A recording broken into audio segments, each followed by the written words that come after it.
Welcome, welcome to a brand new class. Hi, Bob. Brand new class at Center for Spiritual Living, Being and Becoming by Fenwick Holmes.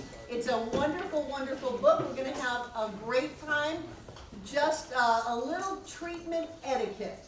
When you come in and class has started, and I'm doing a spiritual mind treatment, please freeze in the doorway. Wherever you are, just freeze instead of continue to get your stuff and go sit down. A little treatment etiquette. And now we're going to go into said treatment by knowing that there's only one thing going on right here and right now. It is that presence of spirit. It is in all, as all, is all now. It is the very essence of all of life. It is that which was before the beginning. It is what we all are. And so I know that being created out of God's stuff, we twinkle in our lives. We manifest all that God is as health and prosperity and love and joy and success. We are the miracle makers of the universe. And I know that as we move into this class, we get exactly what is ours to get, and we take it and we use it to create the life of our dreams. I know that we are completely supported by all of life in all that we do. And so with great gratitude and thanksgiving for having found this man, Fenwick Holmes, brother of Ernest, I simply release this into all that spirit is, because I know that spirit's in it all. As together we say, and so it is. Thank you, thank you. Good, good, good. Okay. We have books in all kinds of formats. We've got books that were printed specifically for this class and brought over on a slow boat from India.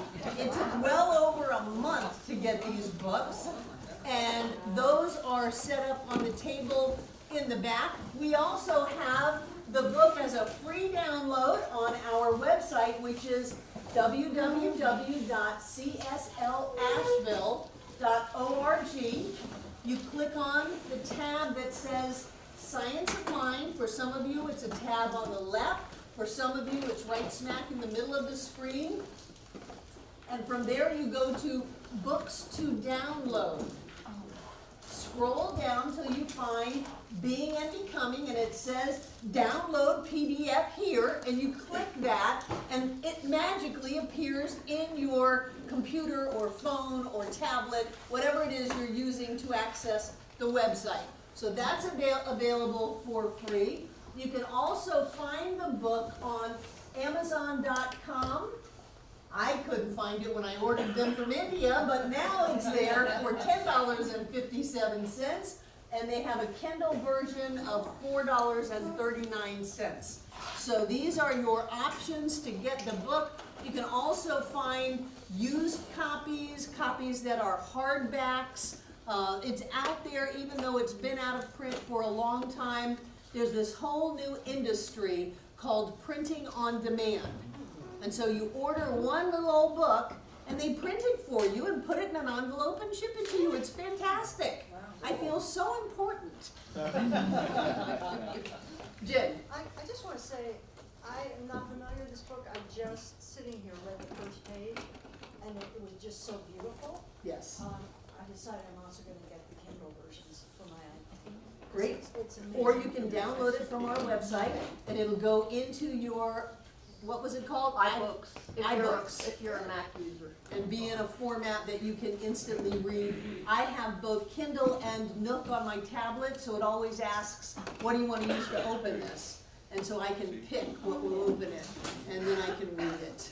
So the books are out there in whatever form you choose. There's still some in the bookstore for those of us who love to have paper between our fingers and write all over it and all of that.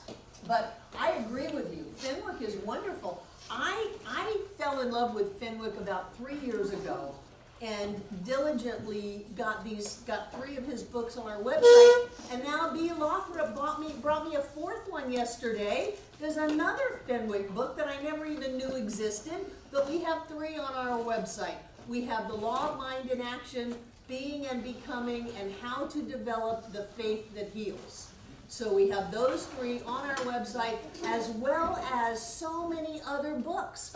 dozens of other books in audio recordings by yours truly, or in PDF form that you can download. It is my hobby to get books that are of metaphysical or science of mind nature and make them available to the world through our website. It's just a kinky thing that I love to do. So I just bought myself a new computer for Christmas, and I'll be working on those again in the cold winter days as I'm snuggled up in my bed working on my computer, because it takes a number of usually me, it takes a number of months to get a book ready for the website. It's got to be reformatted a couple of times, and when it goes into a computer, if it's not a PDF, it often comes out screwy. The computer's trying to translate it into what it thinks should be said, so it's got to be matched to the pages, and then I clean it all up and put it back in a PDF so that it holds together out in the internet. PDFs are the easiest way for people in other places of the world who may still be sitting in an internet cafe with dial-up. PDFs are the way to download information. It's the fastest and it's the smallest amount of data that needs to transfer in those circumstances. So that's what the book is, and I am excited about this class. But before we get into the class, I want to give a pitch on membership. Membership in this center. I'm just kind of fascinated sometimes at the, I don't know, I want to be a part of what I'm involved with. I want to be a part. I want to stand up and be counted. I want to say, this is my place. These are my people. This is my teaching. And so we happen to be having a membership in spiritual community class this coming Saturday.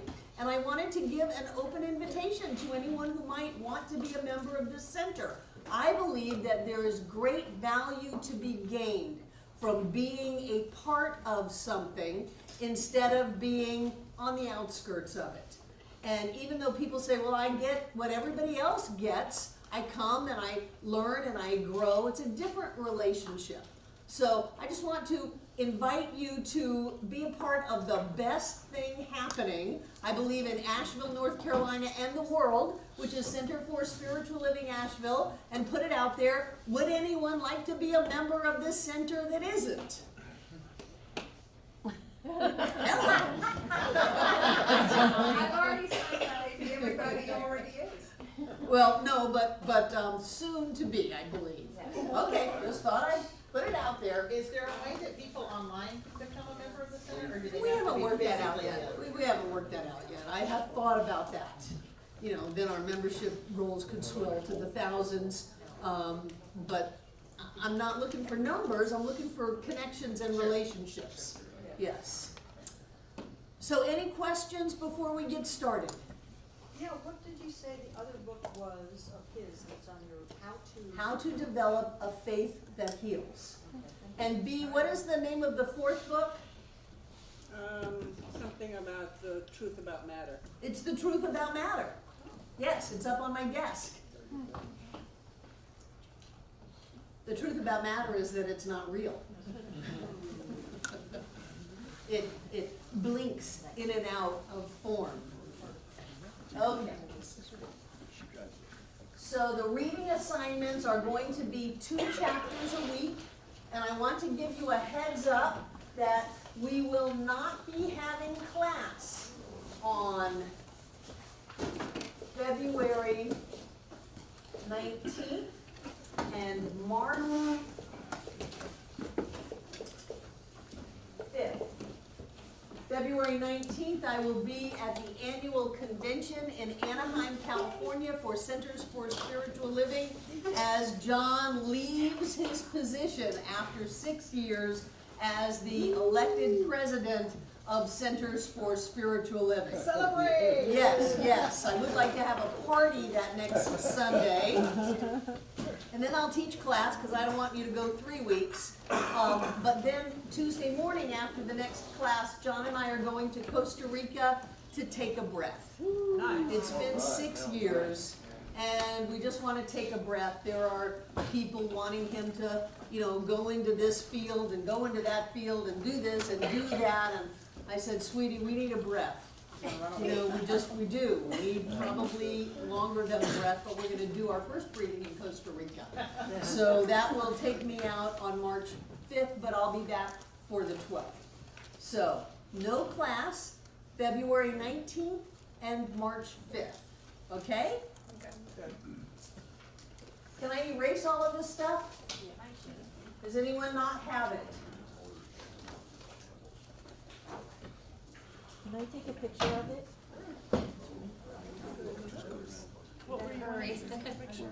Who needs it? I just want to take a picture. Didn't you get a picture? No. No? I stood up there, but I didn't take it. Well, come right up here and I get need to the be picture. What do like you want the real picture close. of? Come. It's okay. Don't be shy.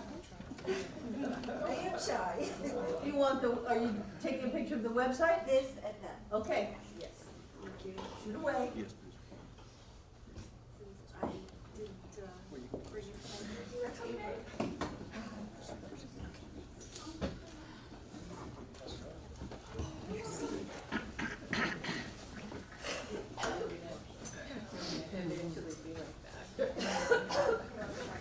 It's fascinating that magic erasers are the best thing in the world to erase whiteboards with.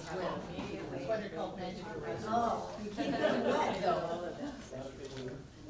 But they take off all the little marks.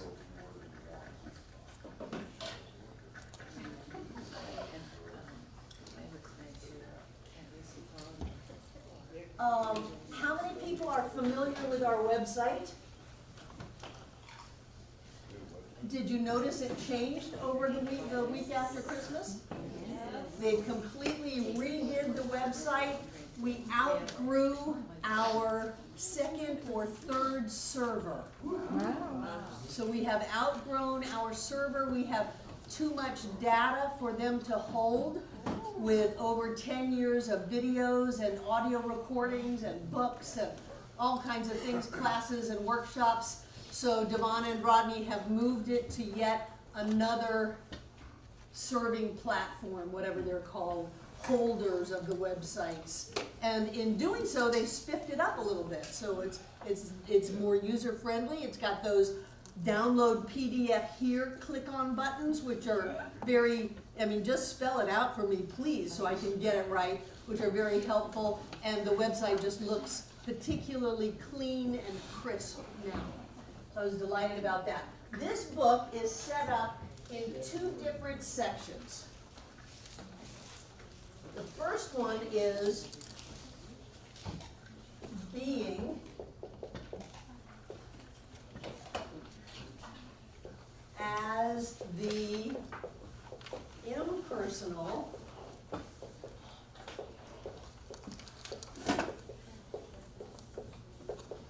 life.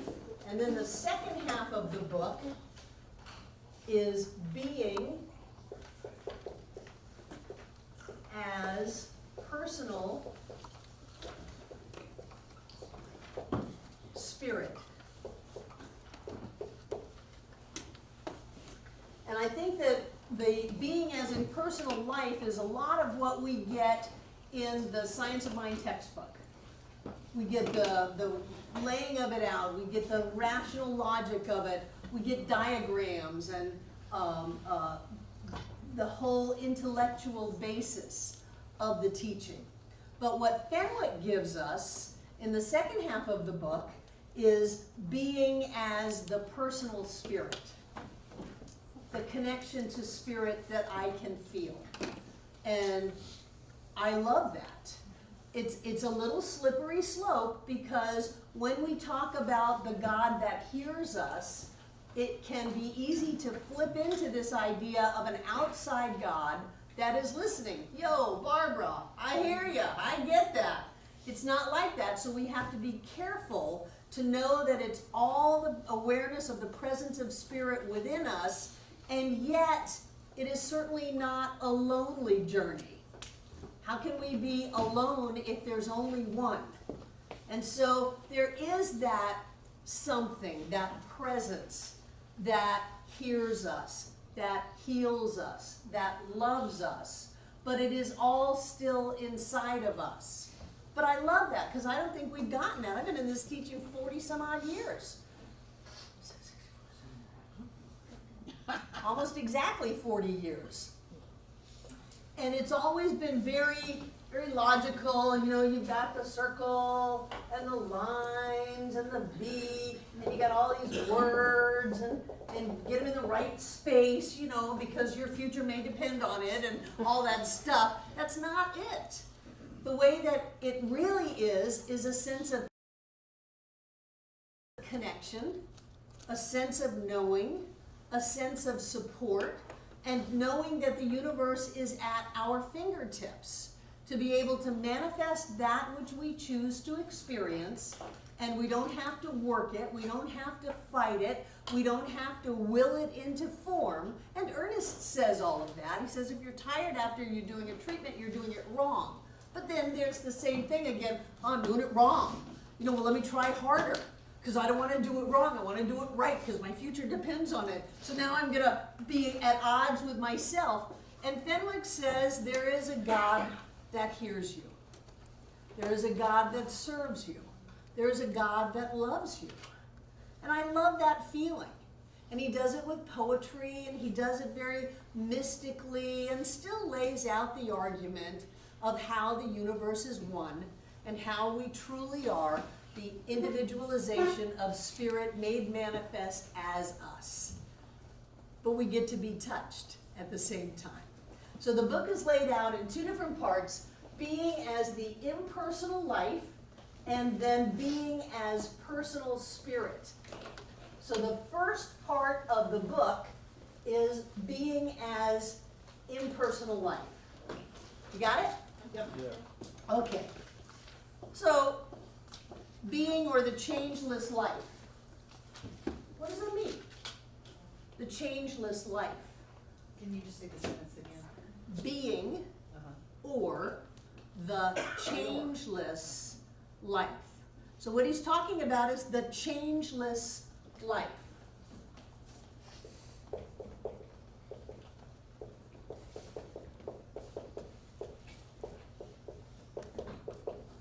What is that? What in the world is he talking about, the changeless life?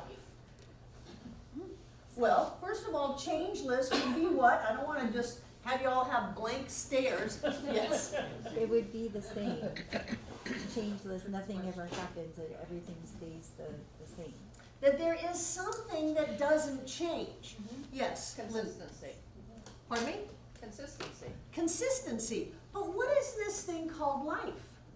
So would oneness be, Well, it's going to take us to oneness. okay. So what is life anyway? Constant change. On the relative side, it's constant change. But on the being side, I'll give you a hint. Being is going to be the presence of the divine. What is becoming? Us becoming the presence of the divine. That's the action In word. our fullness, in our realization. Spirit is becoming into form as what, Rain? As us. As us, yeah. So the same way we would use terms like the absolute and the relative, we're going to use being as the absolute presence of spirit that never changes, that is infinite, self-existent cause, but it has a feeling, a flavor to it also. And then becoming is everything in the world of form. So it's the process of spirit manifesting itself into form, being and becoming. And the reason I didn't do this book first is that felt a little confusing to me. And so I wanted to do the Law of Mind in Action first. If you're watching online, go ahead and go to the Law of Mind in Action class and you can catch up to where we are, or just jump in right where you are now. So what is life? It's a changeless thing. He's starting his whole book about it. What is life? The expression of spirit. An expression, what else? Consciousness. Consciousness, what else?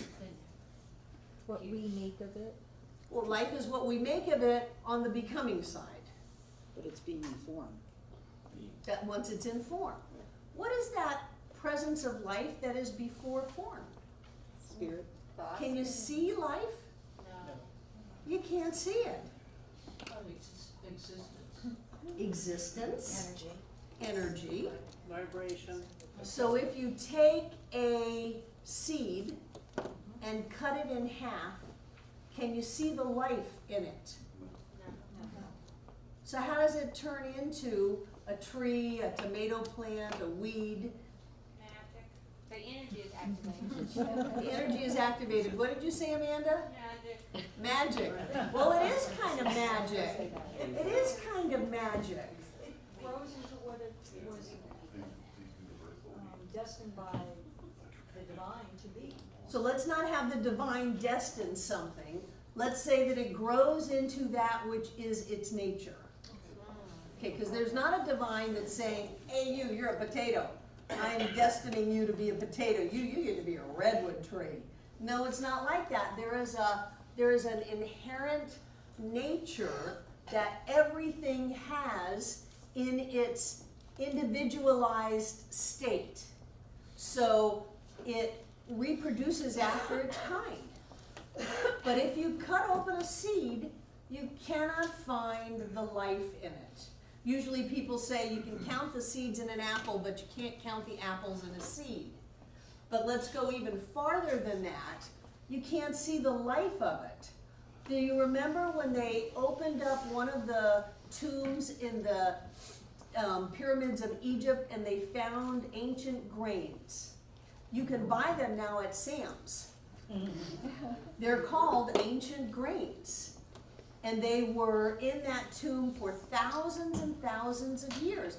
They didn't know if they were going to sprout. They didn't know if life had left that seed, or if the life, whatever, energy, intelligence, vibration, magic, was still there, and given the right circumstances, it would bring something to life. And sure enough, they sprouted those seeds. What is it that came out of that? Was it amaranth? Amaranth. The grain that the Egyptians ate. And now you can buy amaranth everywhere because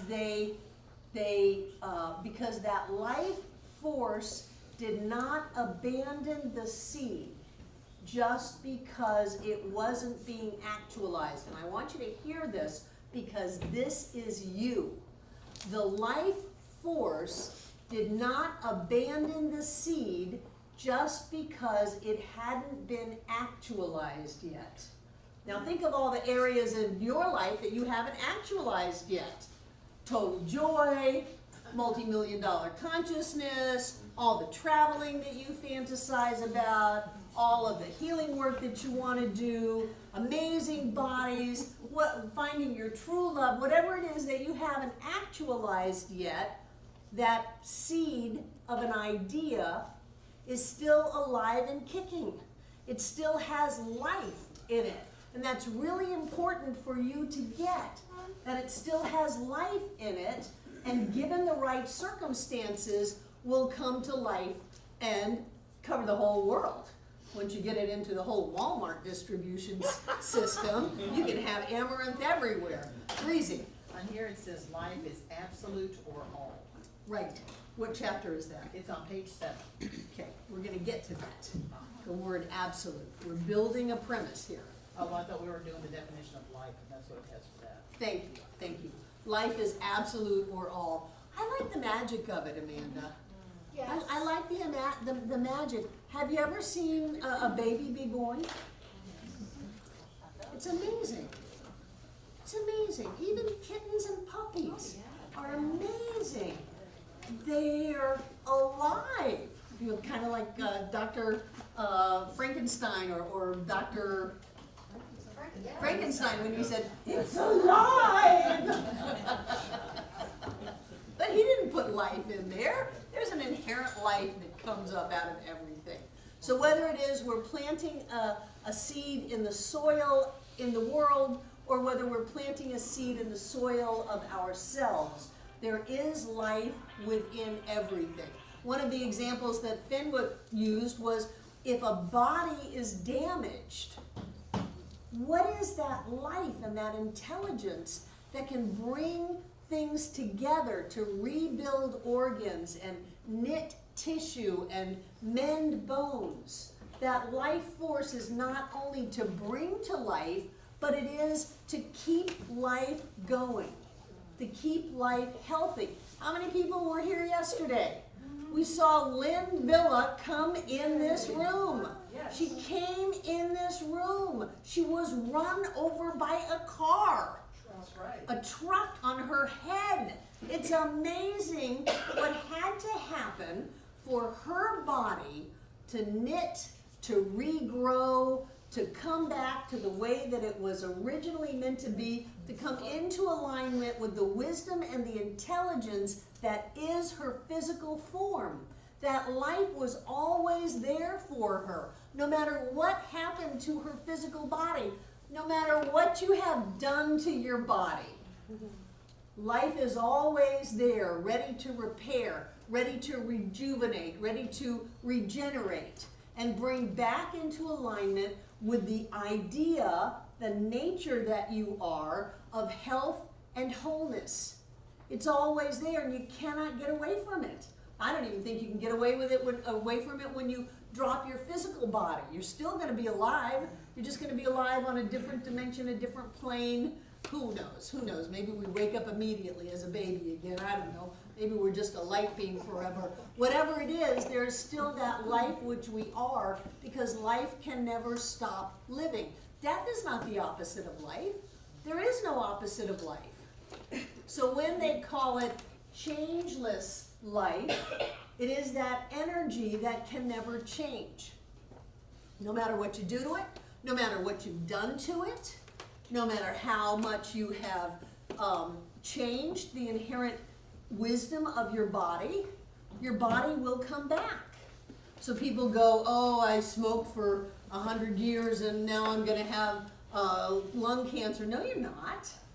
No, you're not. Your body comes back into health and wholeness. Or I drank for 1,000,000 years and now I'm going to have liver issues. No, you're not.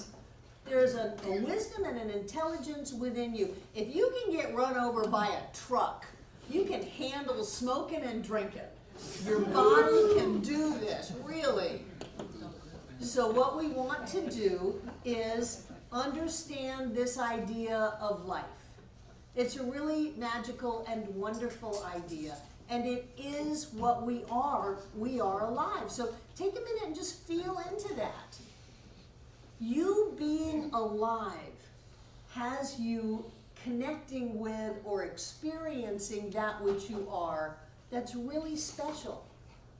And whether or not you have activated your potential or whether you have not, whether you've been hanging out for thousands of years in a pyramid somewhere in the dark waiting for something, or whether or not you're out there bringing forth your good right now, all of life is right at the point of you.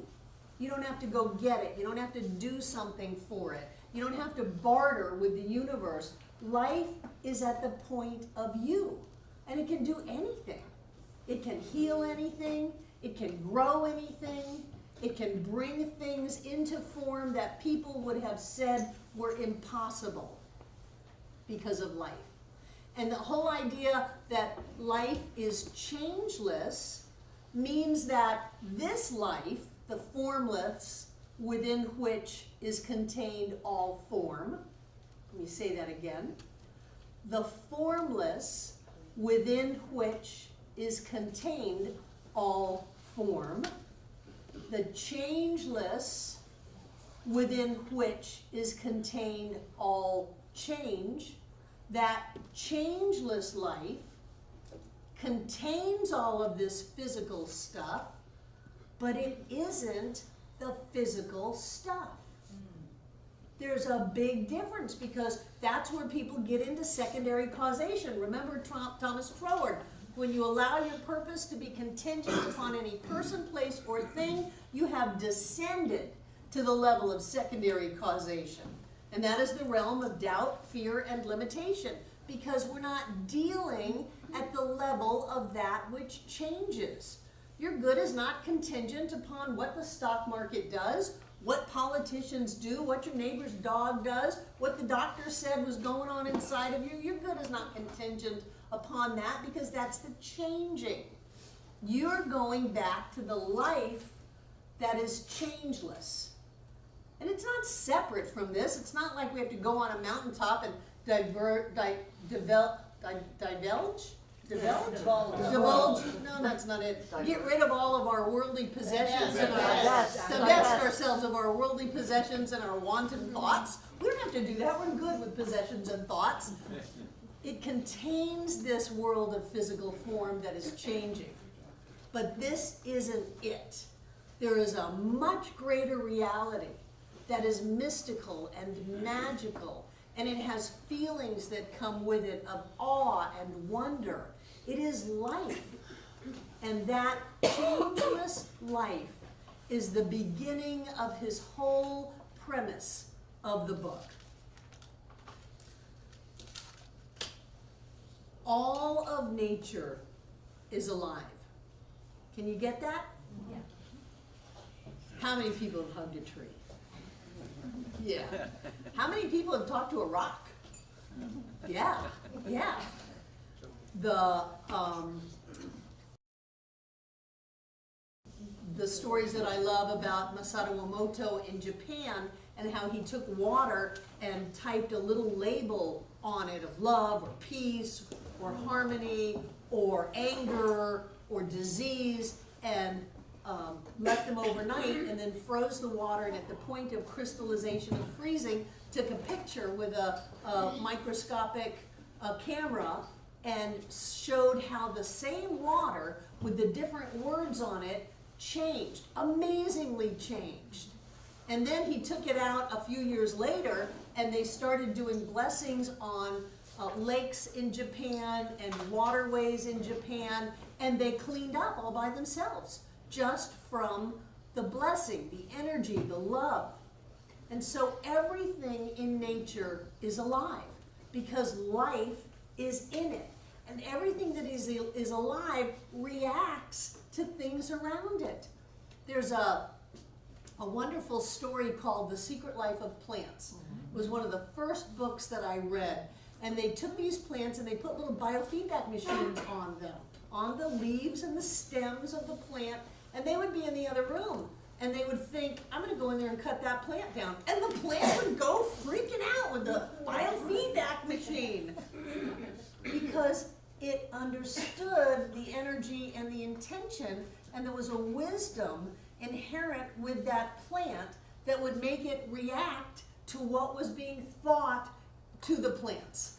There's a thing, I think it's called the life of water, I believe. It's not just the plant that's alive and intelligent, it's the water itself that draws everything from around it, where any brook, any pipe it goes through, positive, negative things, the only way it changes form, or goes back to its 0 point original programming, is by boiling it or freezing it. And it's not just the plant, it's the Or water. loving it. Yeah, loving it. Yes. So the freezing ice crystals and all that, everything. The water itself, it's a life of water, I think it is. I can't remember the name. Everything is alive, Yeah. whether All it's alive. water, whether it's plants, whether it's a rock, whether it's a star system, whether it's the planet. I remember when talking about Mother Earth and Gaia, people just thought we were nuts. I mean, really, really nuts. And now the idea that the Earth is a living system is in engineering books, because you can't deal with one thing without the other, because everything is all interrelated and connected. So what about animals? What about the life in animals, that animals are alive? Does anybody have a dog? Is your dog smarter than you think? Do you know that someone can be in California and start packing their suitcase to get on a plane and come home, and the dog will go to the door and sit and wait? How does the dog know that their owner is packing their suitcase in a hotel somewhere 3,000 miles away and getting ready to come home. Cats do that too. He's talking on the phone. There is an aliveness in animals. There's an aliveness in this table. There's an aliveness in the floor. Do you ever come into the center and you feel this energy going on? There's an aliveness in everything. Where else is there aliveness? Where else have you experienced that? In nature, In nature. Who said that? I did. Oh, yeah, Karen. Why do people hike? Yeah. Because they want to connect with the aliveness or the life out in nature, which is very different than the aliveness or the life in Manhattan. It's a different life, and people want to go connect with that. I personally find it at the beach. There is a sense of life at the beach. The ocean is so alive to me. The sunlight is so alive that that's where I can go and get that connection. But that connection is always inside of me, no matter where I am. I don't have to go to the beach. I like to go to the beach, but I don't have to go to the beach. I can find that aliveness anywhere. I love the new thing they've been talking about a lot recently, the communication within the forest. The trees actually talking to each other and helping each other to survive. Right. Communication in the forest, trees talking to each other and helping each other survive. There's communication in crops, that when an invasion of insects come, then they can communicate with plants that have not been invaded, and they develop a certain chemical in them to protect themselves against the insects that are coming. Wow, that's life. As Amanda would say, that's magic. And what we want to do is we want to live in a world of magic, don't we? We want to be able to live in that world where we can feel the energy that is alive all around us. And one of the ways that we do that is that the universe is all one, and we are a part of that aliveness. So sometimes when you go out in the forest, you actually are just allowing yourself to let go of your resistance to the aliveness. And so you feel it, and you say it's in the forest. Well, it's in the forest, but it's everywhere else too. Sometimes when you have a particularly intimate moment with someone, you feel that love and that connection and that love, that life, and you think it's the other person. I would caution you against that. It is our awareness of the presence of the divine within us as we're with someone else, but they don't give us that. We simply open to it. And there are some people that are much nicer to be around than others, but it's always coming from inside of us. So there's this sense of life that never changes. It's back of all things, but it contains all things. It is absolute because it doesn't change, as opposed to relative that needs something to be in relationship with. So that's where we get into the physical form of time and space, which is a part of all that is, but it's not all that is. There is something much more going on than what we can see and feel and touch and taste. There is a whole reality going on. I've often thought that the whole room is filled with beings that we can't see. Yeah. I think that. I especially feel them in the sanctuary up in the rafters. The room is just packed with all of this. There are things going on that we can't see, but they're real nonetheless. And so we want to open up to that greater reality, to have the feel-goods, and to also be able to live in this physical world more in alignment with that, which all by itself brings prosperity and health and success and joy and love into our lives, because we are more in alignment with that instead of being so caught up in, oh my gosh, my future depends on this. No, it doesn't. My future depends on my awareness of the presence of spirit, as Chuck said, my consciousness. Jen? Did you say that when they opened the tombs and they found the seeds, did they find out what the seeds were by actually taking those seeds that have been in there forever and growing them? Oh yeah, they sprouted them. They sprouted. Yeah, and they grew them. And they had been in there for centuries and centuries. Thousands and thousands of years. Do you know that the, just a side note, that the pyramids used to be underwater? Yeah. There's absolute markings of water on the outside of the pyramids, and people who know such things go, oh yeah, of course, they were underwater at one time. So how long ago were those seeds put in? A long, long time ago. How long ago was that seed of perfection put in us? Doesn't matter. Bring it out into the light of day, give it a little water, and watch it grow. There's also the seeds of people. They're freezing embryos, and it is life, but not life manifest yet. And then when it is given the property to do that, it's a person. Right?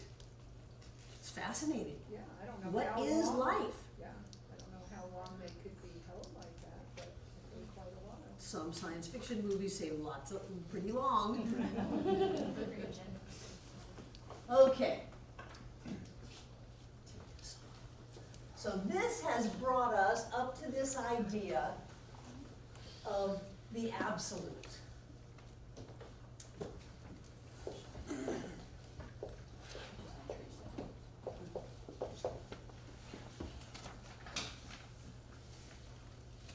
Fenwick says life is not merely in nature and in man, but as nature and as man, yet more than nature and man.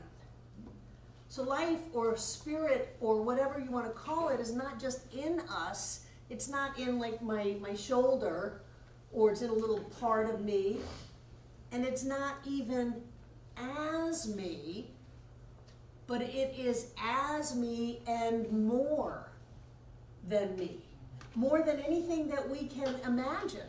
If we go outside of the realms of time and space and universe layers, I mean outside of form, outside of vibration, if we stretch our thoughts and our imaginations as far as they can go, whatever life is, whatever spirit is more than that. Because there cannot be anything outside of the absolute. That's what makes it the absolute. If we have an infinite, this is the circle with no circumference, not really there, whose center is everywhere. If we have something that's outside of this, you'll get used to my stick figures. Then instead of one, what do we have? Two. If we were to have two infinite absolute energies, they would collide. Have you ever seen the Mississippi and the Missouri River come together? It is not a peaceful commingling of waterways. It's chaos. It's slamming together. If the electrons or the atoms in your table didn't spin just right, if you threw another atom in there out of the blue, it would blow up. Everything has to be in order and balance and harmony in the oneness for it to hold together. So the absolute means that there is nothing outside of it. And whether or not we can understand what that means or not, that's the way that it is. Because mathematically in quantum physics, it's called the unified field. It's just one thing.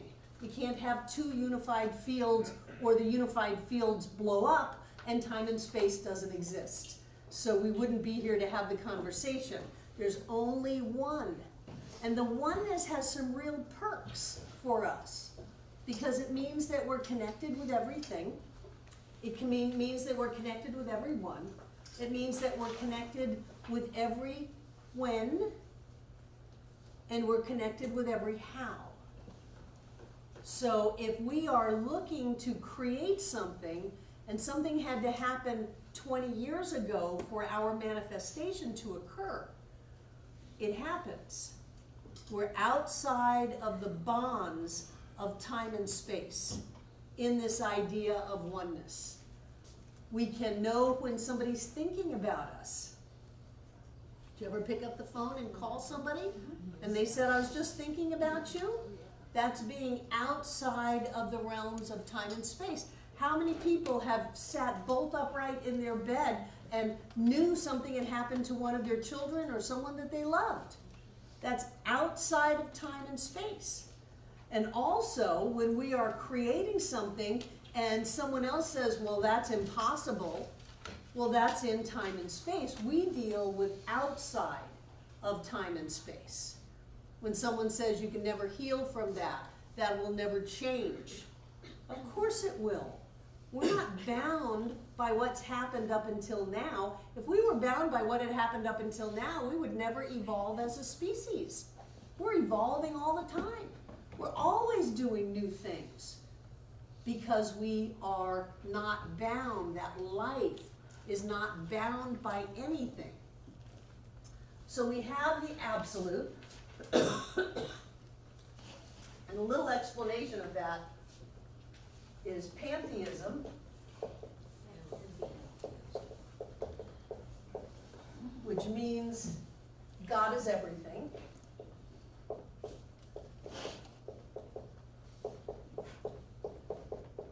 Sounds pretty good. It gets better. Panentheism.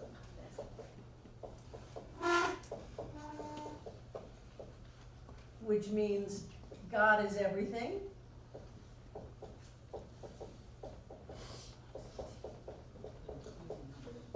And more. More than everything. So when we say that the manifest universe is created out of spirit, spirit is individualizing itself into form as us, as everything that we can see, everywhere, every when, every how, every one, it is not limited to that. And more. More? Yes, more. There's more. There's always more. So this entire universe layer is an individualization of spirit made manifest as it and more. So the absolute takes you to more until you just can't grok it, until your head just goes crazy a little bit. You just can't think about it anymore. And even after that, it's more, because it is infinite and it is absolute. Jen? So if panentheism is God is everything and more, then why don't we just do away with pantheism? Because a lot of people are into God is everything. A lot of people don't go to and more. They're very happy with God is everything. And is They're that more, pantheists. does that more indicate possibility? Sure, infinite possibility. And that's why that's very different than the first one. Well, this is I can see it, so I can understand it. In Myers-Briggs, it's a sensate reference. That God is this table, great. God is you, great. God is the room, great. I can see it, I can feel it, I can understand it. But then you get into and more infinitely, and that takes you into an intuitive leap.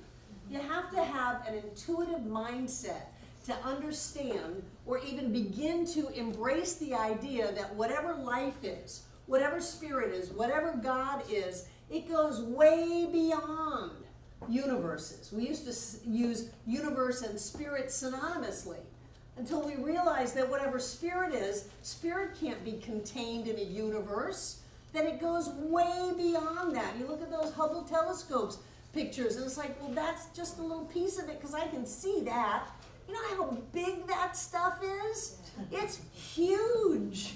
And so we go to and more, and that takes a pretty big intuitive jump to be able to get there. And there are a lot of pantheist things. When I studied Native American spirituality, it was all pantheism.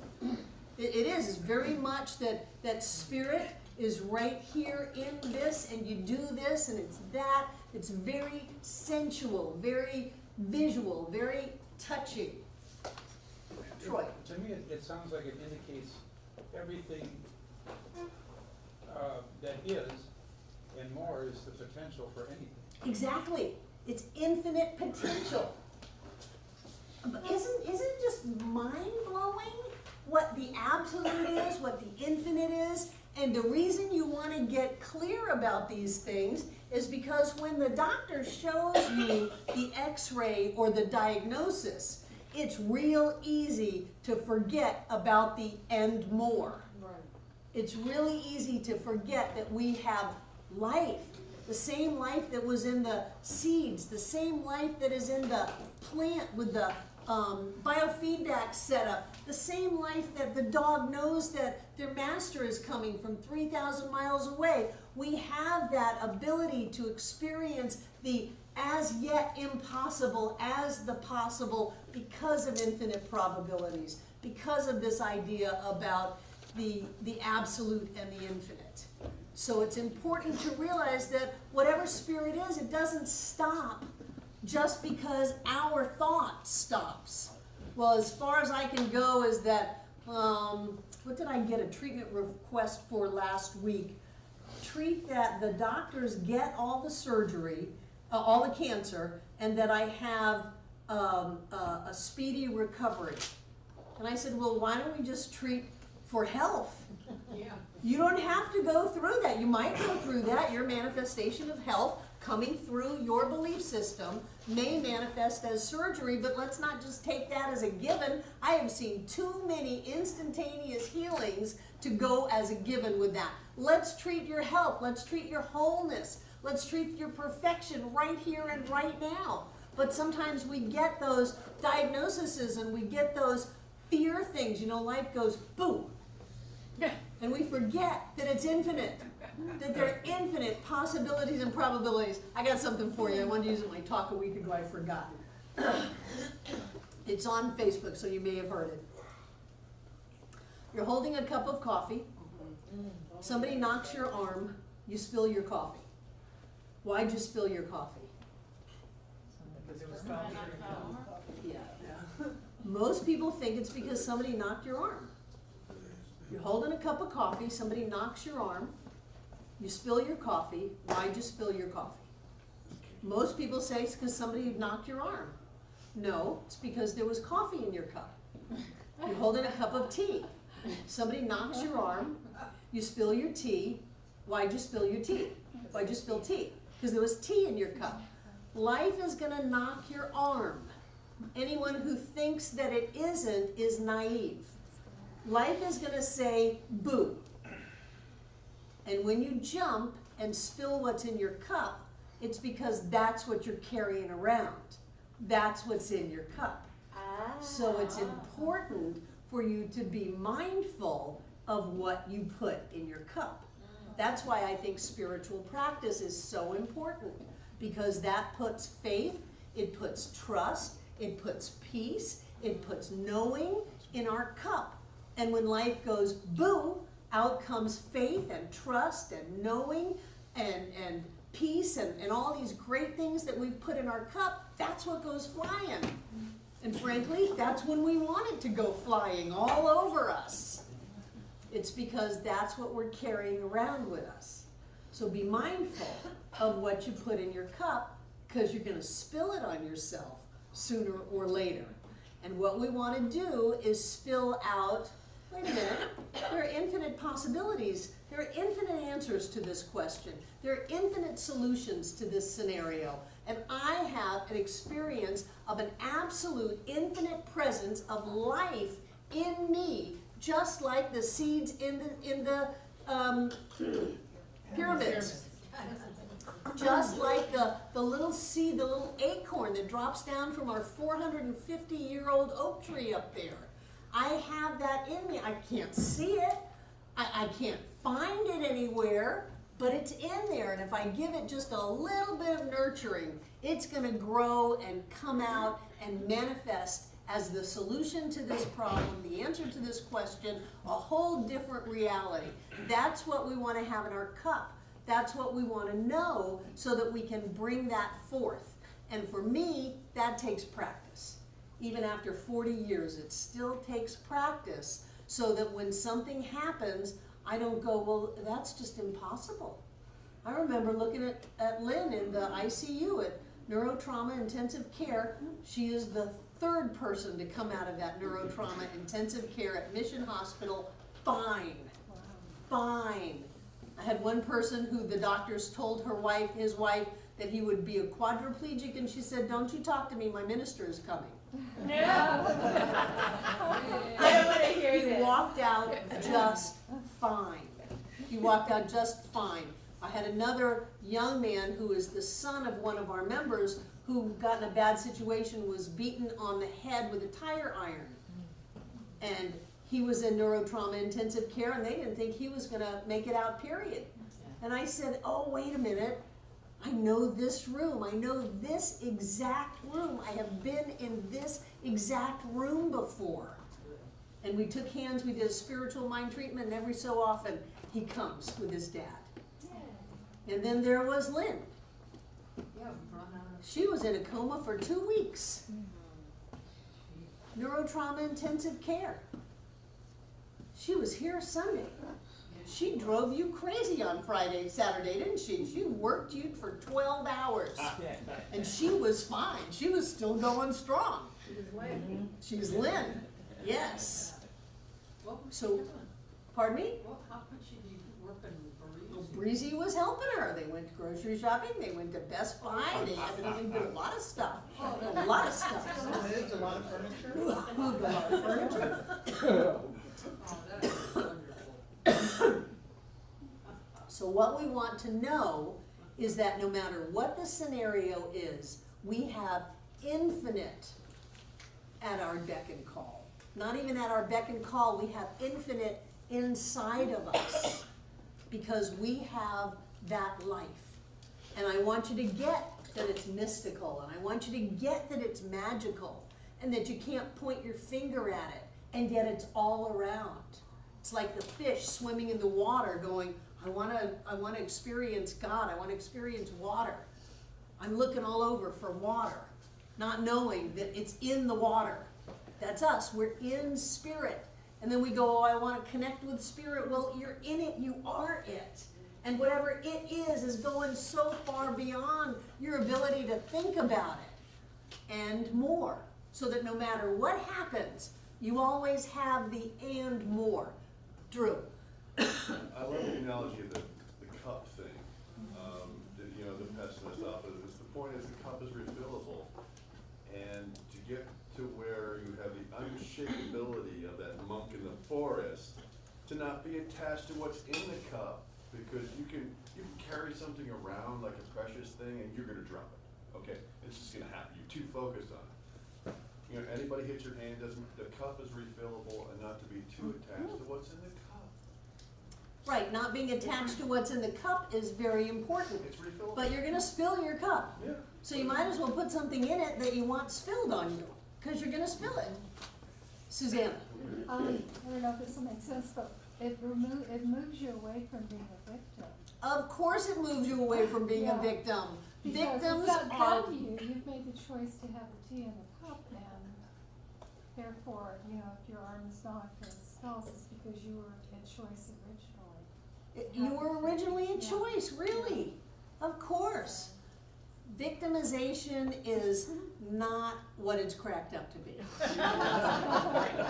They do soap operas on it, they do movies about it. No, you do not want to fill your cup with victimization. Karen, In the early days before Wayne Dyer was such a spiritual teacher, when he was just studying science of Yeah. mind, getting his stuff together. he said something as simplistic as this, but he said, what do you get when you squeeze an orange? And then you say to the person, you know this answer. It's orange juice, but it doesn't matter when you squeeze it, how you squeeze it, what implement you use with it. What you get is what's inside. Right. And when we get a mess, we can decide whether we want to be full of that or not. Exactly, exactly. And the thing to remember is that what's inside of you is infinite being. And isn't it funny how even when we get to that point, it's still hard to give ourselves credit when it turns out great. Oh, I don't have that problem. I like to give myself credit. I'll say, tell me what a good job I did. Tell me what a good job I did on this. Look at this, look at this. Didn't I do a good job on this? Thank you, thank you. I have no problem with that. Yes. Okay, Drew, and then we're gonna take a break. I give myself credit no matter what. If stuff blowing up, things fall over. Yep, did that too. That was on me. Yes. Okay, let's take a break. Excellent. Welcome back. Welcome back.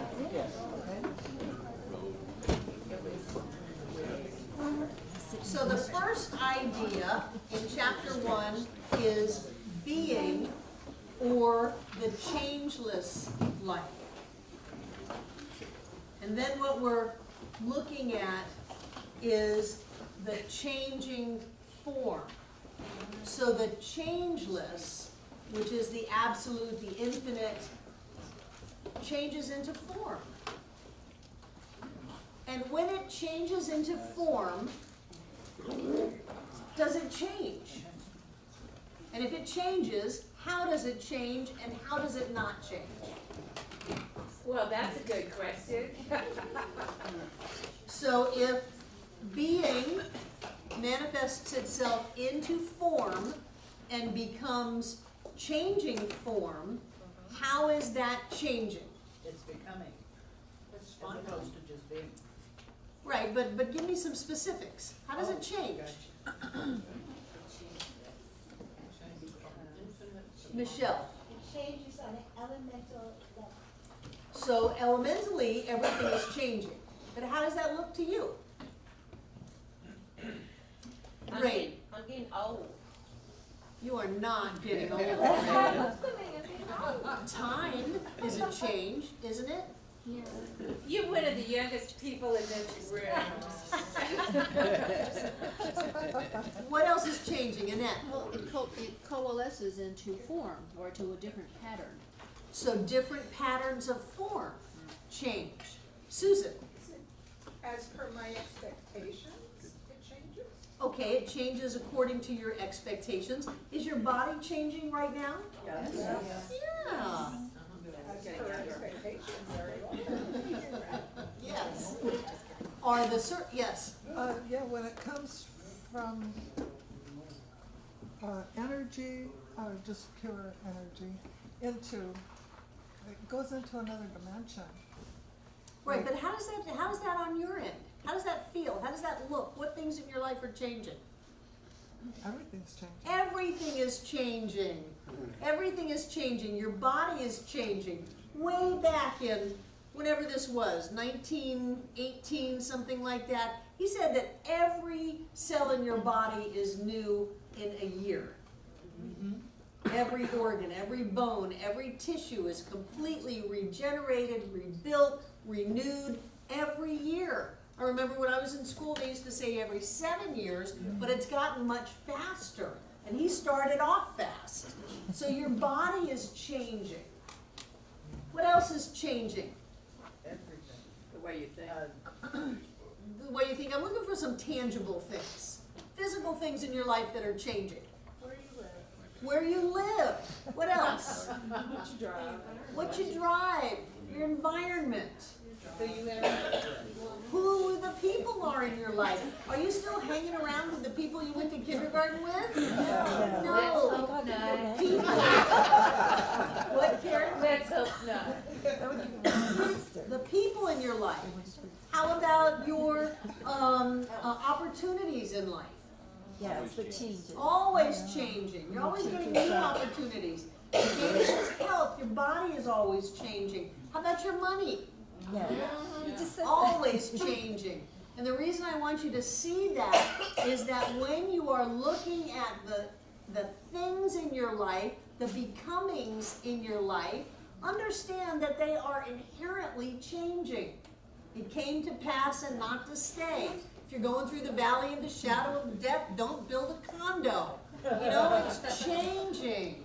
If someone doesn't want you, don't hold on to them. If a job doesn't want you, don't hold on. If you don't want something, don't hold on to it. So many people are holding on to jobs that are making them sick and killing them because they're afraid to let go, when letting go is exactly what they need to do. It's going to change no matter what. And learning how to roll with those changes has to do with not the changing aspect, but the changeless. That idea that life is inherent with that. Prosperity is inherent in finances, whether or not you just made a fortune or just lost a fortune. It doesn't matter. The changeless concept of life, which is that there is an infinite number of apples in a seed, and you can't cut the seed open and find the apples. The infinite presence of life that is what you are is always going to come through. And it's going to repair and renew and rejuvenate every circumstance in your life. Not only your body, but your relationships, your jobs, your car, your house, your attitude, whatever it is. So it's really important. You want a cough drop, Susan? Okay. No, I'm not a coffee. It's really important to understand that all of this stuff is changing. It's changes, you know, it's changing. And you want that. You want that change. You don't want things to be static. If you hold on too tight, what happens to you? You get cramps in your fingers? You get cramps in your fingers. What else? You get the whiplash effect. You get whiplash, you could drive yourself nuts. You What? get stuck. You get stuck. You damage what you're holding on to. You damage what you're holding on to. Or you What does Louise Hay say about holding on too tight? Don't you get more of it sometimes? Like if you're afraid and Then it's you get about more things health, to be afraid of. then- or pain, you get more pain. Right. Because it's the resistance or the inability to push through it. I think that's what she talks about. Well, let's let go of it and not push through it. Okay. But this is my year, 2018. I'm all about easy. If you hold Betty. on to too many things, then you're not leaving space in your life for new things. If you hold on to too many things, you're not leaving space in your life for new things. Louise Hay says if you hold on too tight, you're going to get arthritis. You're going to become constipated. You're going to have blocked energy. So what things will blocked energy do? Heart attacks. You can have a heart attack. You can have a stroke. You can have a stroke. What else? Mental illness. Mental illness. We're not meant to be blocked. We are meant to flow, to be open and free-flowing to all of the blessings of life. And that may mean that we have to let go of some stuff, change what's in our cup to be able to have what we want to have. Yes. I was just thinking of the visual of the monkeys putting their hands into the jar with the narrow neck. Somebody did an experiment, and in that jar there were candies or nuts or something, and that's how they would trap them, because the monkeys would put their hands in. And then they wouldn't let grab go the and you couldn't get handful. out. So you become captured, you become imprisoned by what you won't let go of. Right, because you think it's all about the candy, and it's not. And if Yes. they would let it go, their hand would have slid out. So it's important to get the difference between the changing and the changeless. Anything in physical form is going to change. So get ready for it. It's like your arm's gonna be knocked. It's gonna happen. Don't freak out. When things change, a good idea is to go back to the changeless and to know the certain things that do not change. What are those certain things? Spirit. Spirit what? Spirit doesn't change. Spirit doesn't change, and what is spirit? Spirit is all there is. Okay, so that which is all there is doesn't change. Give me more specific answers. What doesn't change? Love. Love. The Have you truth. noticed how, no matter how hard you try to hate, you can always go back to love? Look at what Nelson Mandela did with South Africa. They went back to love. Martin Luther King today. Martin Luther King, it's Martin Luther King Day, going back to love, no matter what. So love doesn't change. What else doesn't change?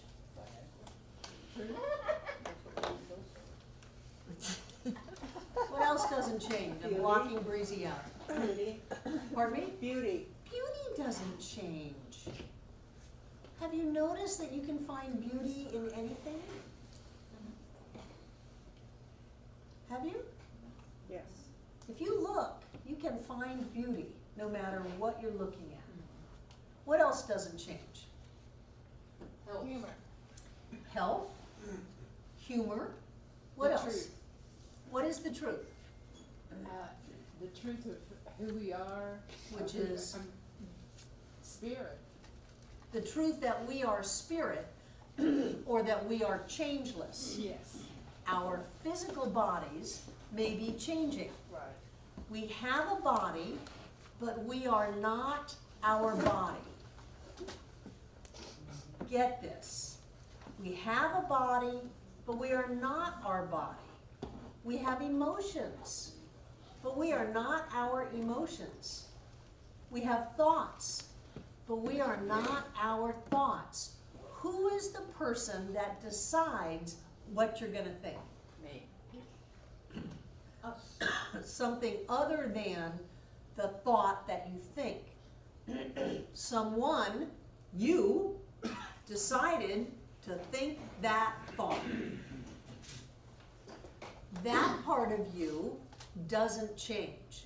The body, the emotions, the thoughts, they all change. The money changes, the relationship changes. How many people have been in a long-term relationship and you are not with the same person you were with 20 years ago? They're a different person and so are you. Oh, the lovebirds. No, you're the same. You're the same as you were. No, it's just more than 20 years, that's all. No, okay. So the important thing to get is that no matter what is changing, you can always go to the changeless. And that changeless is that life that is what you are. It's mystical, it's magical. It'll bring forth into form, into the changing, amazing things, miraculous things, impossible things, but you go back to the changeless to get them. You don't try to manipulate the world of form to be the way you want it to be. You go back to the changeless. Spirit is all that there is. There's an absolute, infinite potential. There is a love and a life inherent in me and in all things. I am one with everything. That cannot be denied. It cannot be stopped. I can't screw it up. How about that one? You can't screw it up. Doesn't matter what you've done. Doesn't matter what's happened. That is who you are. And it's amazing. And given half a chance, it will burst forth into form, just like the seeds in the pyramids. So being is unfolding itself into manifestation. I like that. Say that again? Being, spirit, life, love, is unfolding itself into manifestation. What is that manifestation? My best. You at your best. Yes. As Always. your best, That's not what my at thought your always best. goes back to. I have to be my best no matter what's going on. Exactly. And spirit unfolding itself into manifestation as David is always your best. Voila. Yeah, it's not a doing, you know, we're in a do-do society. Yeah. You Lots do of it. being, Being. being. And that doesn't mean you don't do things, but you do them from the changeless. You do them from that sense of life that is inherent in who you are. And then the struggle is gone. Yes. Because you're reaching from the changeless and bringing into form. Spirit is manifesting itself into form as you, as everything. And things go easier. You get luckier. It's more like magic because you're not trying to manipulate the blocks of physical form. You're going to where that physical form came from. And that's where the infinite possibility is, in that concept of the absolute, of the infinite, of being. There are infinite possibilities because there's no limit to that which is being. And I want you to get that because some people are going to tell you, oh no, that's impossible. That'll never happen. It's just can't be done. No, no, no, no. I am being in infinite possibilities, unfolding in manifestation as me. And everything is happening right now. The chair that you're sitting on is spirit unfolding into form. Gives you a whole new perspective of the chair. The chair is spirit unfolding in form. It's amazing. Our reality is actually blinking in and out of form in nanoseconds. Quantum physics. Form is not a constant. It is either a particle, which is form, or a wave, which is light. Now they say it goes back and forth. I believe they're happening simultaneously. But the form that you think is the plastic table is actually blinking in and out of reality so fast that it looks like solid form.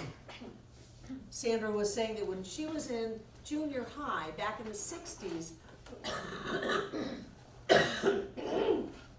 thank you, back in the 60s, that her science teacher told her if you could time it just right, you could put your hand through the wall. Because your hand really doesn't have much substance to it. When you think about atoms, they're mostly air.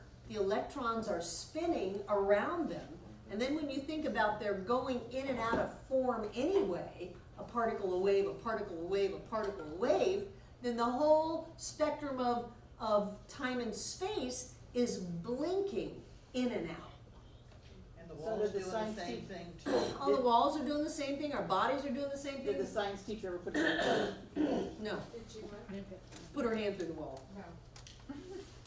So what occurs to me is if we're going from the changeless being, the presence of life, into the changing form, and it's going there so fast, why does our reality stay the same? Because we believe it that way. Because we believe it that way. We have so many opportunities just on a physical level to change when it blinks back into a particle that it's a different particle. And the thing that changes that is the changeless. Drew. Well, it goes back to, physics states that because the way Bumblebee is built, like a helicopter, that was my first helicopter ride, by the laws of physics, they shouldn't be able to get off the ground because of the body mass and the wings and and I was asked, do you know why they actually fly? Well, there's two answers. One is they don't know that they can't, and the other is they want to. Yeah. And they do, every day. So everyday miracles are all around us. Bumblebees being one. There's no way they should take off. We are surrounded by things that would look on the surface a certain way, but they're not. It is our job not to be locked up in this changing reality and give it so much credibility that we give all of our power away to how much money is in our bank account, what kind of car we drive, who we're in relationship with, what job we have, instead of knowing where our true power comes from, which is the changeless. And then when we are in alignment with that truth of who we are, that greater reality, then everything in the physical realm changes. And it can be an instantaneous, miraculous change. It can be a bunch of little changes that we call process change. I don't really care how it happens.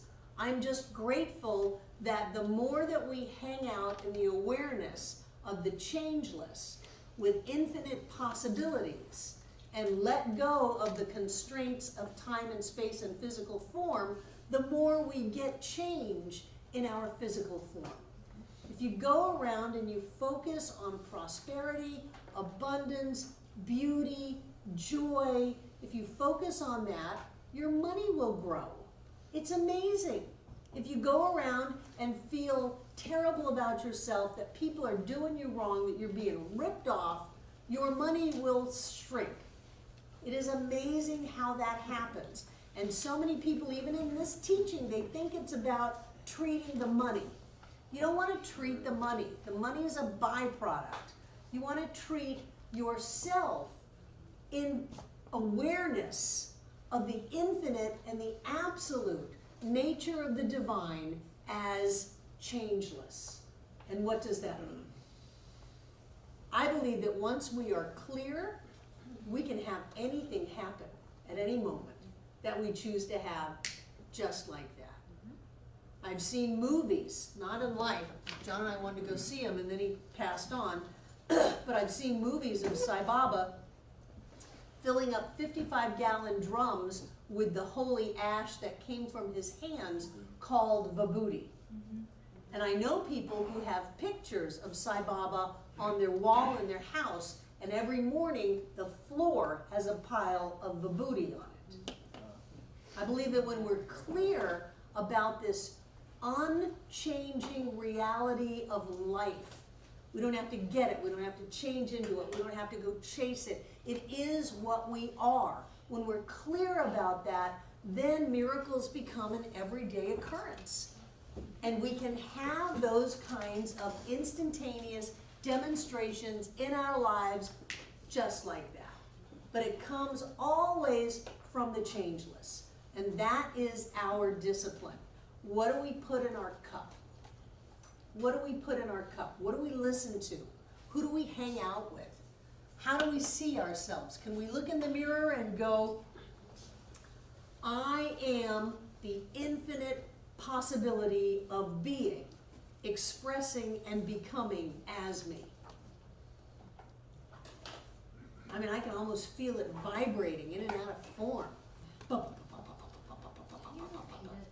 I am the infinite possibility of being, manifesting in form as me. Isn't that great that I can repeat that? That better go That's on. who we are. That better go on the board. That's who we are. So with being as everything and everyone comes infinite calm. And that is so important. If you are reacting, you are losing it all. To not be in reactive mind, for me, is power. And that means that you get your arm knocked, so life says boo, and instead of freaking out, you stay calm. You breathe. You think. If you trigger off your limbic brain, this is just natural biology. if you trigger off your limbic brain through the fight or flight, fear response, then it lets loose a whole chain event of chemicals in your body. Adrenaline goes pumping, and your blood all goes from your organs and your heart out to your limbs so that you can fight or flight. The problem with that is that it leaves your brain bloodless, which means you cannot think. All you can do is react. And so we all get really stupid because we don't have any blood in our brain, we don't have any oxygen in our brain, we don't have the ability to think. It's all, our heart is pounding and we're sweating and we're gotta do something because our body is all geared to do this. To be able to master that and to stay calm is critical to be on the spiritual path. You will see things that you could not see when you were in that reactive mode. You will be able to think about things that you couldn't think about when you're in that reactive mode. You will have options like, wait a minute, my true self is infinite possibility because I am being before I am becoming. Think about that. I am being before I am becoming. And so I have infinite possibilities of how I can recreate this in nanoseconds as form flashes in and out.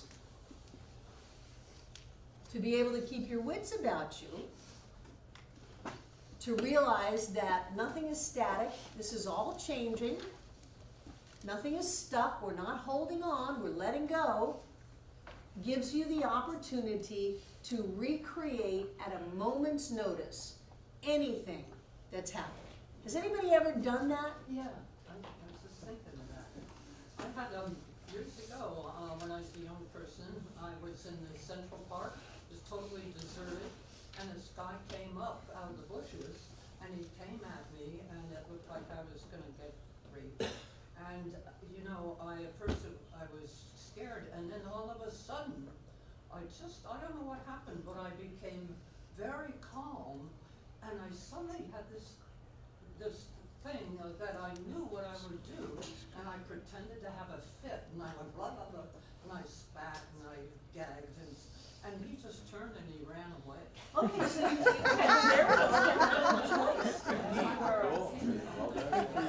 you are the mystic in disguise. Yeah. We're glad you're still alive. Karen. I have a question. It might seem off the direction you're going, but what about when there's time and it feels like, I don't even know how to explain it, like you see it happening and then time passes and then it happens? Precognition, deja vu? But it's solid, Matt, I mean. What about it? Is that the being or the becoming? Oh, that's all becoming. It's all becoming? Sure. Okay, so being is spirit and becoming is matter? We could say that. Simplistically? Simplistically. Great. He Thank took a you. book to say that. What was that? I didn't hear. I said he took a book to say that. I have a question. So is it really, in a way, trying to take sort of control of your emotions? I tend to be a really emotional and reactive person, emotional intelligence sort of person. So I Well, feel like this emotional might intelligence be- is intuition. Yeah, I have some good intuition. but- Yeah, I'm talking about emotional stupidity, Okay. not emotional intelligence. Well, then I'm really emotionally stupid right now. Why? Because I am letting things, I am reacting to the outside forces and things that But because are you're not- afraid. Because then you think they control you, they rule you. Yeah, they don't. Just remember that they don't, that you're in charge of your life, they're not the boss of you. You're in charge of your life, And as you remember who you really are, I mean, I could, you know, what is it called, anthropomorphize the seeds hanging out for thousands of years, just going, oh my God, what have we done wrong? We're still in the dark. Oh, this is terrible. We're locked away. We're never going to get out of here. We're in a tomb. You know, they can be freaking out, but did it change their nature? No, because you can't screw this up. Even if you do freak out, you still aren't going to be able to screw it up. You're going to get infinite chances to do this again. So the more aware we are, the more we might as well take our chance now and turn it into lemonade instead of lemons, and to be able to experience the changing part of life in a way that lifts us up instead of puts us down. But you do that not from being afraid of circumstances in your life, because that's all about secondary causation and changing. You go to the changeless. That's where you get all the good mojo, is from that which can never change. Love is the only reality. And if you're dealing with someone and you're not feeling the love, then you're dealing with changing situations, politics, economies, neighbors, whatever, instead of going to the changeless, that love is all there is. You will be better served going to the changeless. You will be way better served hanging out in the changeless and allowing that infinite expression of spirit to manifest itself as you, as those wonderful things of love and prosperity and peace and joy, all of those great things that never change. And then you get that manifested as your car starts, your home furnace works, your bank account grows, your body heals. All of those things come from this changing concept of life that is what you are, and you can never get away from it.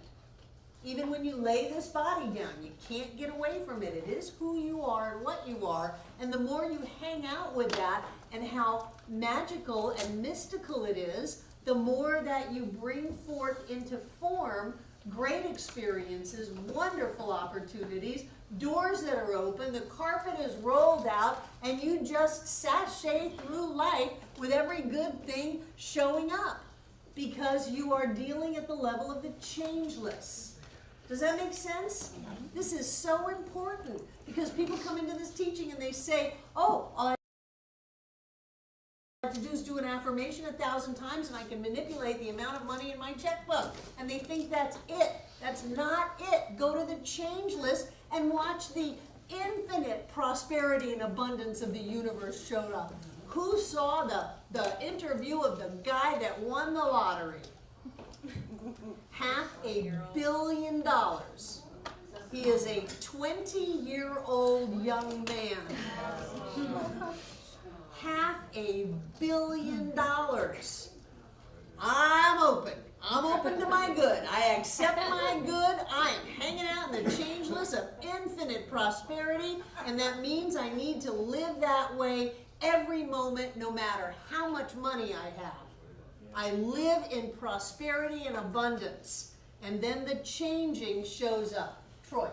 Yeah, there was a very famous guru from India who lived in our time. Unfortunately, I can't remember his name. But Krishnamurti, no. Yogananda Mahatma, This Yogananda, was Paramahansa Yogananda. And this was after him, I believe. Okay. But he we're talking about being the non-moving, and becoming being the flow. And he used the term noumenon and phenomenon. Same thing. Noumenon is spirit, the changeless. Yes. And it converts into phenomenon, the changing. So it's just different words for the same concept. So Right. It's endless. It's endless. Yeah. It's because it's infinite. And the infinite cannot have an end. A lot of this is based in Hinduism.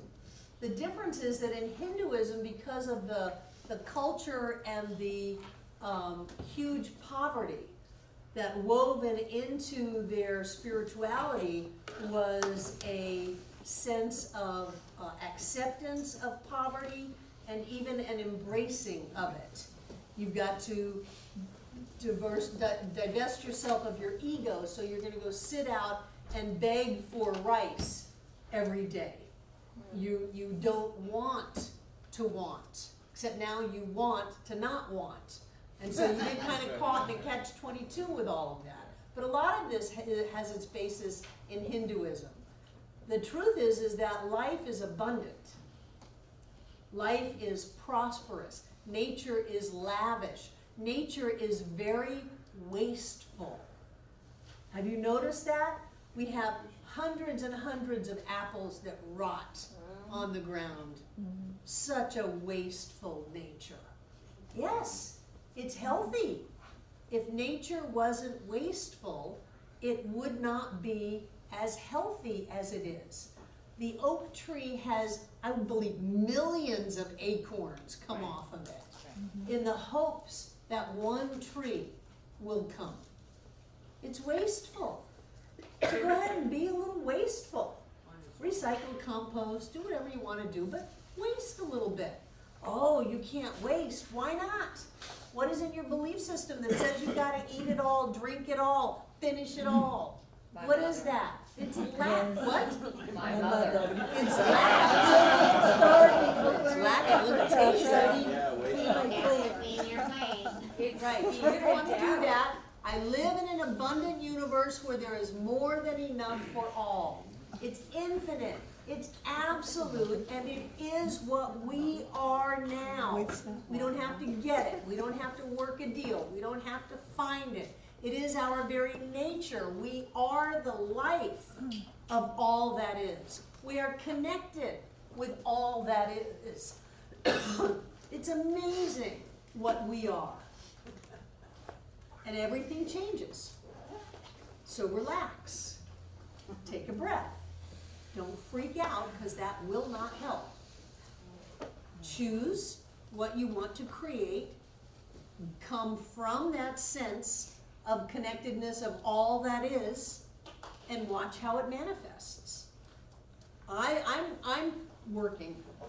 I'm not working. I'm noticing when I have a passing thought and it manifests. And I don't have to make a big deal out of it. I don't have to say, okay, I'm going to put this on my vision board. I'm going to do treatment work on this. I'm going to ask for support on this. I just have a passing thought and it manifests. That's the way that we are intended to be. Instantaneous manifestation. Instantaneous manifestation. We have instantaneous manifestation right now in this room. We are doing instantaneous manifestation. So if you're not manifesting what you want, go to the changeless. Be aware of that oneness. Laura. What about when you have a passing thought and it doesn't happen? I figure I'm resisting. So But I'm like you noticing don't the want it to random happen. thought that does happen. So like you're like, maybe you're leaving someplace and it's dark and you're like, oh, you know, this is kind of uncomfortable. I hope nobody jumps out, you know, and then you're like, oh, I didn't mean to think that. Good second thought. But even before that, you know, when you're like, oh, I wonder if this thing's gonna happen, it doesn't manifest. As long as it hasn't shown up in form yet, you can change any creation. Just create it differently. Create something new. It's called the second thought. People come into this teaching, they get all freaked out. Oh my God, I thought that. Now I'm going to have to live it. No, the only reason you're going to have to live it is because you think you're going to have to live it, not that you thought it. Think something different. And that they're holding on to it. And then you're holding on to it. Let it go. Take a breath. Of course I'm safe. I am one with all that is. Safety is a given. Things that are not safe or dangerous or hurtful, change. That's the key. Has it always been that way? Have you always been jumped in the park or lost something or had something hurt you? No. It happened a long time ago for most people, or it happened a second ago. So you go back to the changeless. I'm safe, I'm loved, I'm always having anything that I need to have or I choose to have at this moment. I live in an abundant universe. Prosperity, health, and wholeness is my nature. I am that seed. I am the life within that seed is a truer statement. So just think it different. And you can't think it different if you freak out, because then you're stuck in a loop. Your heart's pounding and your brain hasn't got any oxygen in it, and so you're just thinking the same thought over and over and over again. That's when we get into trouble. Take a breath. Okay? Everything and everyone has being, potential power, and infinite calm. Everything and everyone is becoming, taking form, and expressing beauty. Your job is to express beauty. Your job is not to focus on the ugliness of life, put it on your Facebook post, talk about it, and get all worked up about it. Your job is to express beauty. And one of the best places you express it is where? Facebook. One of the best places you express beauty is where? It's in yourself. It's in yourself. See the beauty within you. You are amazing. You are amazing. I've never found a sunrise I didn't like, even when they're hidden behind the clouds. The sun is amazing. If the sun is amazing, how great am I? I am amazing. Find the beauty in you. Give yourself a pat on the back for being alive. It took some of us a lot to be here tonight. You remember puberty? Surprisingly, all survived. Really? I'm never concerned about how screwed up we are. I'm always amazed at how healthy and sane we are, no matter what we're doing.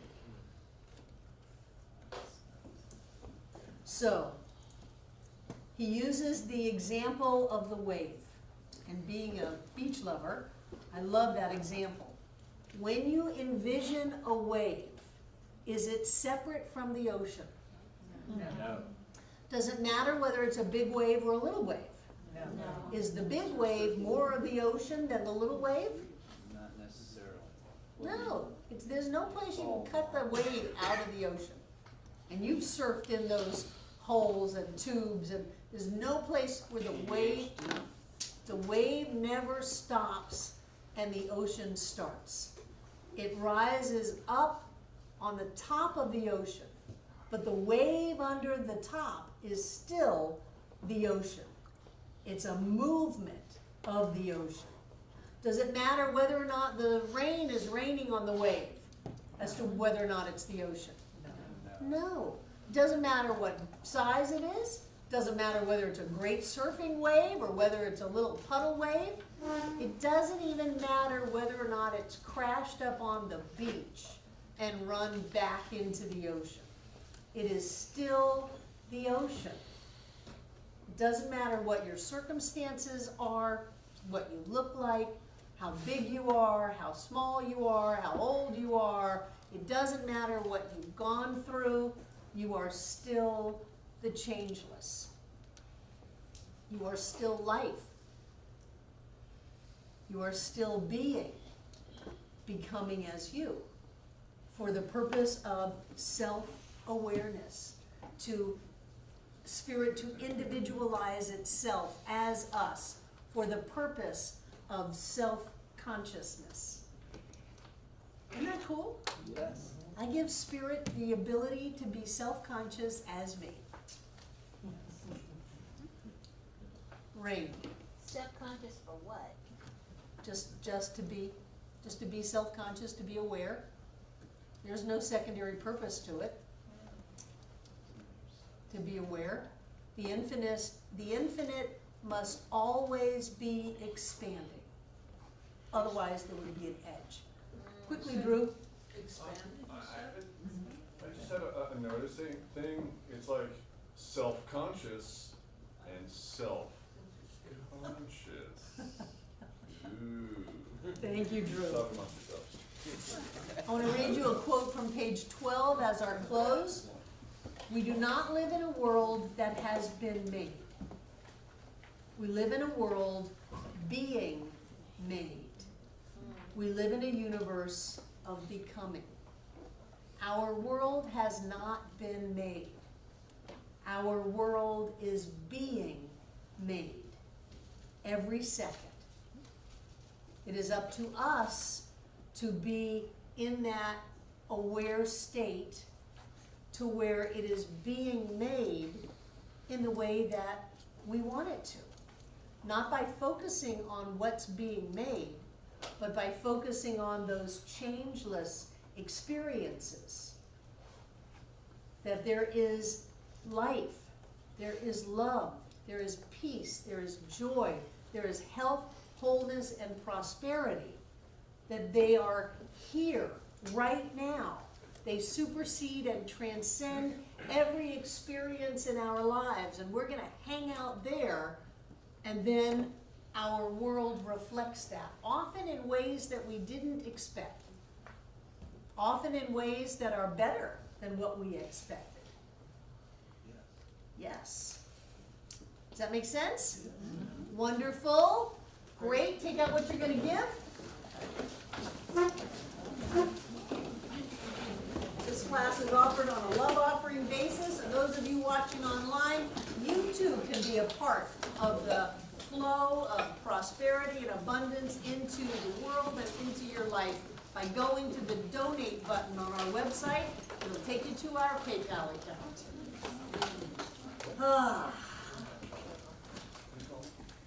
I'm so grateful for ideas like this that bring us out of the muck and mire and lift us in consciousness to that truth which never changes, that spirit is all in all as all.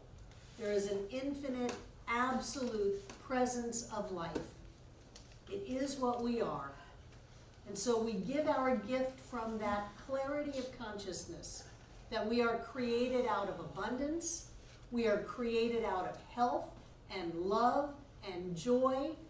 And as we give our gift this evening, that which we are goes with the gift. I know that each one of us comes together this night to create and experience this Center for Spiritual Living Asheville in all that it was ever meant to be.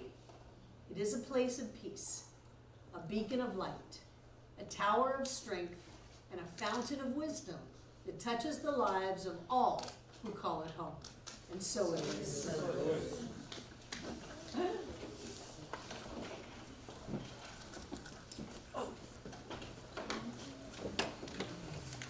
Just feel it. Feel all the abundance of life. The grains of sand on the beach, the stars in the sky. We are made of infinite stuff. Infinite stuff. Stay with me. Feel it. Feel it. There's always more than enough. Always more than enough. Always, thank you, David. More than enough. And I know that created out of God's stuff, we are created out of the prosperity and the abundance of all that is and more. And so we open up and accept all the good that is ours now. We live the beautiful, blessed life that we were meant to live. I know that as we gave this gift, that which we are went with our gift. We are always connected. It fills up this room from the floor to the ceiling, all between the walls. It touches and blesses and heals every one of us in this room. It goes on out to circle this world, to touch, to bless, and to heal every being on this planet, which is everyone and everything. I know that that energy is always here and always now, touching every one of us here tonight, everyone who has ever been here, and everyone yet to come. And so it is. I love you guys. Have a wonderful, wonderful week. Those of you coming to